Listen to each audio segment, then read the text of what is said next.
Chào các bác nhá, lại là em Thành Auto. Thì hôm nay em có một cái đồ chơi khá là hay các bác ạ. Một cái đồ chơi thì phải nói là rất là hay cho chiếc VinFast Fadio. Thế thì ở trên tay em đây là một chiếc chìa khóa rất là thông minh. Độ cái này chỉ mất 5 triệu thôi các bác nhé. Em nói luôn độ mất 5 triệu thôi. Các bác cứ đến này em làm cho. Các bác cứ đến này em làm cho. Đây gọi là đèn nổ start top từ xa. Đèn nổ start top từ xa các bác nhé. Đây em bây giờ em sẽ thử cho các bác xem này. Giữ cái nút này trong vòng 5 giây xe tự nổ lên nhá các bác nhá. Xe tự nổ máy luôn, tức là sẽ tự động bật điều hòa khi mà các bác trước khi lên xe. Đấy, rất là hay đúng không ạ? Và cái chìa khóa này nếu mà các bác đút trong túi quần mà đi ra xa khoảng tầm cách xe khoảng tầm 5 mét thì là cái chiếc xe này sẽ không ai có thể mở cửa được nhá các bác nhá. Sẽ không ai có thể mở cửa được. Nhưng mà khi mà chúng ta đi lại gần thì các bác sẽ thấy là cái chiếc xe này nó sẽ tự động mở khóa cửa để cho chúng ta đi vào. Các bác nhìn thấy đèn nháy lên chưa? Đấy, như vậy là chúng ta đã có thể bước vào bên trong xe. Đấy, bước vào bên trong xe, điều hòa mát lịm tim luôn các bác nhé.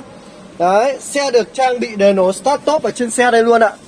Đây các bác nhìn thấy chưa? Đèn nổ start top chưa? Đấy, cái bộ đèn nổ start top từ xa này rất là hay các bác nhá. Và đây là được trang bị trên một chiếc VinFast Fadio bản cao cấp màu trắng đang có sẵn của khách hàng người ta đặt để làm tại chỗ chúng em đấy ạ.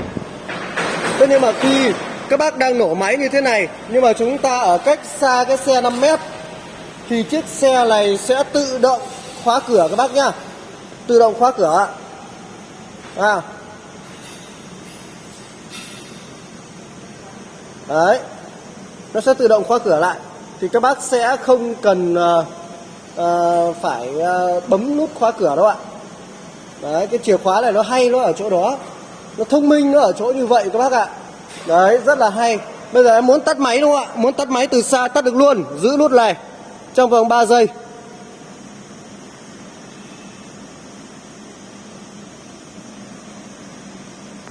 Đây là các bác nhìn nhá.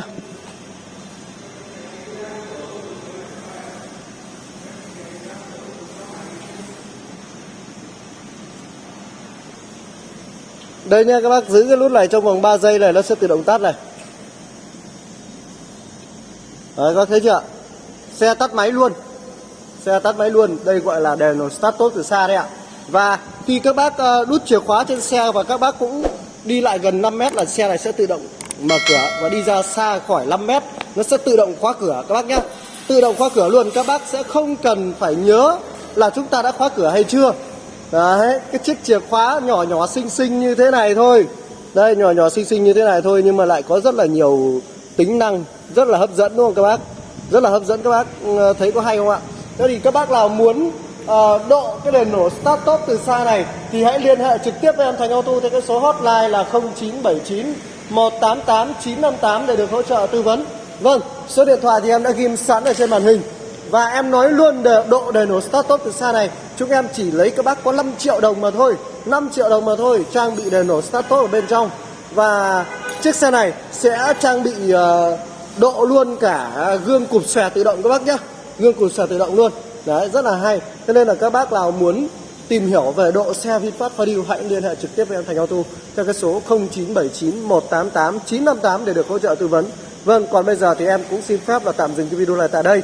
Cảm ơn tất cả các bác đã quan tâm theo dõi và ủng hộ kênh YouTube của em Thành Auto trong suốt quãng thời gian qua. Đừng quên là đăng ký kênh để nhận được những video mới nhất, những cái chia sẻ hay nhất, hữu ích nhất cho các bác trong cái thời gian sắp tới. Vâng, em xin phép là chào và hẹn gặp lại tất cả các bác.